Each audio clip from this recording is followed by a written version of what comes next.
Assalamualaikum warahmatullahi wabarakatuh. Selamat ketemu lagi untuk anak-anakku semuanya kelas 8. Semangat pagi. Salam sehat, salam sejahtera. Semoga kalian semua selalu dilindungi oleh Tuhan.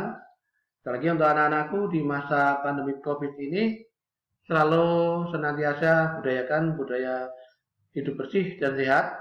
Selalu dia pakai masker kemanapun kalian bepergian, selalu cuci tangan sebelum beraktivitas, dan setelah beraktivitas kemudian jaga jarak aman, kurangi berkerumun dengan kegiatan-kegiatan yang tidak penting. Ya, keluar rumah hanya pada saat pentingnya saja, karena untuk pandemi sekarang juga masih belum selesai juga di Indonesia. Oke, untuk pertemuan kali ini di pertemuan pembelajaran Pencasorkes kelas 8 dengan materi kebugaran jasmani untuk kalian semuanya. Ya. Pada kesempatan kali ini nanti ada beberapa hal yang akan Pak Guru sampaikan berkaitan dengan kebugaran jasmani dan juga berkenaan dengan hal-hal apa yang harus kalian lakukan berkaitan dengan kebugaran jasmani. Ya. Karena tujuan dari utamanya adalah harapannya setelah ini atau setelah pembelajaran ini kebugaran kalian meningkat, kebugaran kalian bisa terukur, kemudian kalian semua bisa melakukan aktivitas sehari-hari tanpa mengalami suatu hambatan yang sangat berarti. Dan sekali lagi mudah-mudahan kalian sehat selalu, kalian nanti bisa menjaga kehidupan kalian dengan baik dan bisa tercapai cita-citanya dengan baik. Ya. Oke, untuk kebugaran kali ini ya ada yang pertama yaitu berkaitan dengan pengertian. Ya, seperti yang telah kita tahu bersama bahwasanya apa sih kebugaran itu? Ya, karena yang namanya kebugaran lebih bagus daripada kita sehat. Ya. Kebugaran jasmani adalah kesanggupan dan kemampuan tubuh melakukan penyesuaian terhadap pembebanan fisik yang diberikan kepadanya dari kerja yang dilakukan sehari-hari tanpa menimbulkan kelelahan yang berlebih. Sehingga kalau anak-anakku semuanya dalam melakukan kegiatan sehari-hari, kemudian dalam melakukan kegiatan itu kalian tidak merasakan lelah sama sekali, bahkan bisa untuk melakukan kegiatan yang lainnya, bisa membantu kegiatan yang lainnya, jadi kalian semua sudah bisa dikategorikan masuk di kebugaran jasmani. Tetapi tidak serta-merta semacam itu, ada beberapa tolok ukurnya. Faktor kebugaran jasmani yang menentukan seorang itu kebugaran jasmaninya baik atau tidak ada beberapa hal. Yang pertama itu adalah umur, kemudian jenis kelamin, keturunan atau genetik, makanan atau pola makan keseharian, kemudian tidur dan istirahat, kemudian merokok atau kebiasaan buruk, faktor lingkungan, yang terakhir adalah faktor latihan dan olahraga. Ya, seperti kita ketahui bahwasanya umur manusia ya dari perkembangannya dari masa bayi, masa kecil, anak-anak, kemudian masa remaja, menjelang dewasa dan tua, berkaitan dengan kondisi kebugarannya akan berbeda-beda, sehingga tingkatan usia juga akan menentukan kondisi kebugaran kita semuanya. Yang berikutnya jenis kelamin, ya. Jenis kelamin, ya, dari perbedaan usia, dari perkembangannya, dari eh, perempuan dan laki-laki juga berkaitan dengan kebugarannya itu akan berbeda, sehingga nanti dalam tolok ukurnya, dalam perhitungannya pun akan dibedakan antara laki-laki dengan perempuan. Ya. Berikutnya untuk keturunan atau gen. Ya. Ternyata gen, ya, ada kita yang kita ketahui dengan adanya 5 benua, ada benua Amerika, Eropa, Asia, Afrika, ya, dan Australia, itu ternyata dari masing-masing gen juga sangat menentukan berkaitan dengan tingkat kebugarannya, ya, sehingga di masing-masing daerah tersebut kalau untuk menciptakan suatu atlet jelas untuk cabang-cabangnya itu dominasi dari masing-masing gen itu akan terlihat sekali, ya. Kemudian makanan, nah, pola makan, ya, pola makan di sini yang diharapkan adalah seperti kita ketahui ada 4 sehat 5 sempurna, setidaknya adalah semacam itu pola makan yang kita makan, kandungannya semacam itu, sehingga yang namanya makan tidak harus enak tetapi memenuhi unsur-unsur apa yang dibutuhkan oleh tubuh kita. Ada makanan pokok, ada lauk pauk, ada buah-buahan, ada sayuran, dan ada susu atau minuman yang suplemen yang berenergi. Ya. Berikutnya tidur dan istirahat. Tidur dan istirahat itu ternyata juga sangat menentukan sekali berkaitan dengan kondisi kebugaran kita. Karena jika tidur kita itu sesuai standar, lebih kurang 6-8 jam, insya Allah nanti kebugaran kita akan selalu terjaga. Tapi kalau tidur kita sudah kurang, apalagi melampaui batas yang ada, larut malam, otomatis kebugaran kita juga akan berpengaruh. Kemudian kebiasaan buruk. Untuk yang buruk di sini yang paling sering dialami oleh kita, yang sering kita lihat adalah kebiasaan hal merokok. Karena biasanya hal yang itu merokok nanti bisa berkembang minuman, pemakaian obat dan lain sebagainya. Itu juga akan berpengaruh berkaitan dengan tingkat kebugaran kita. Sehingga upayakan stop rokok dari sekarang atau bahkan tidak menjaganya sama sekali. Ya. Kemudian lingkungan. Ternyata lingkungan kita hidup ya dengan lingkungan yang nyaman, bersih dan sebagainya juga akan menentukan pola pikir kita sehingga akan menunjang tingkat kebugaran kita. Dibanding dengan kehidupan kita di lingkungan yang sangat kumuh, jorok dan sebagainya. Kemudian lingkungan sosial pendidikan dan di mungkin daerah pasar mungkin yang sangat penuh juga berpengaruh untuk pengembangan kalian selaku pribadi berkaitan dengan tingkat kemampuan atau kebugarannya. Kemudian unsur-unsur kebugaran. Di situ unsurnya ada kekuatan, kemudian ada daya otot, ada daya tahan, ada kecepatan, dan ada kelincahan. Di masing-masing itu harus nanti itu bersinergi, tidak hanya sendiri-sendiri, semuanya bersinergi. Disitulah nanti akan bisa dikatakan kebugaran kalian bagus.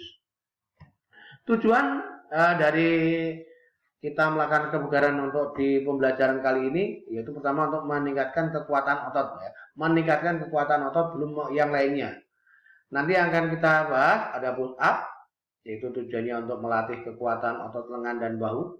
Sit up bertujuan untuk melatih kekuatan otot perut. Kemudian back up bertujuan untuk melatih kekuatan otot punggung dan otot perut.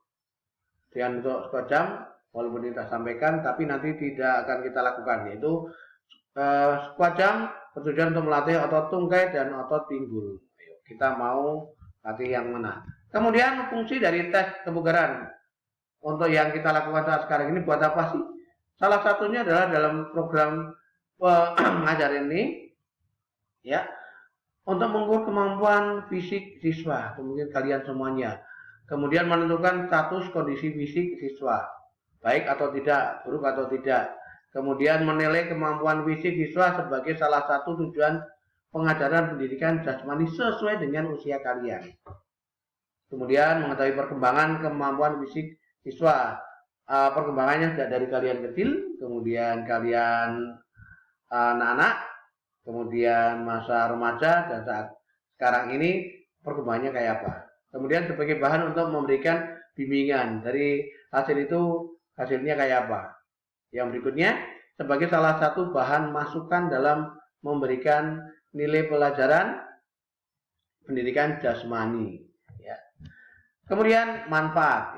Harapannya setelah ini kalian harus tahu manfaatnya. Yang pertama harapannya kalian bisa terhindar dari penyakit, utamanya penyakit jantung. Ya. Kemudian dari risiko diabetes, dari hipertensi atau tekanan darah tinggi. Kemudian menurunkan kolesterol jahat dalam tubuh. Ya, ini juga berkaitan nanti dengan jantung. Terhindar dari risiko kanker, kemudian osteoporosis berkaitan dengan tulang yang keropos, kemudian meningkatkan mood atau suasana hati, meningkatkan energi, kemudian mencegah insomnia berkaitan dengan tidur, kegemukan, kemudian meningkatkan kecerdasan otak, mencegah penuaan dini, ya, mengatasi depresi, kemudian meningkatkan kesehatan tubuh. Ini adalah salah satu manfaat sehingga nanti kalian kalau ditanya manfaatnya apa, ini adalah manfaat kebugaran. Ya. Kemudian jenis-jenisnya push up. Ya, seperti pada gambar. Nanti yang kalian laksanakan adalah bermula dari posisi badan di atas, kemudian turun dan naik atas lagi. Nanti dihitung satu. Perhatikan posisi dari ujung kaki, otot perut, kemudian bahu, kepala seimbang, lurus ya. Jangan untuk putri nanti menggunakan knee. Dengan posisi juga lurus pada saat naik turunnya ya, itu baru dihitung 1. Ya, cara pelaksanaannya letakkan kedua lengan kalian ya di lantai, kemudian lengan terbuka selebar bahu. Ya, kemudian turun bagian bahu secara lurus sampai mentok siku 90 derajat, kemudian lalu dorong ya bahu ya dengan sambil bernapas ya. Set up, kakinya diteguk ya. Ada beberapa jenis set up, bisa dipegangi, bisa yang lurus. Nanti kalian mau yang mana terserah. Ya, yang penting kalian melakukan. Ya, caranya ya dengan berbaring, kemudian nanti lutut ditekuk, kemudian upayakan seperti mencium lutut. Ya. Kemudian back up, ya, ada berbagai jenis back up yang bisa semua kalian laksanakan, mau minta yang dipegangi atau yang lurus.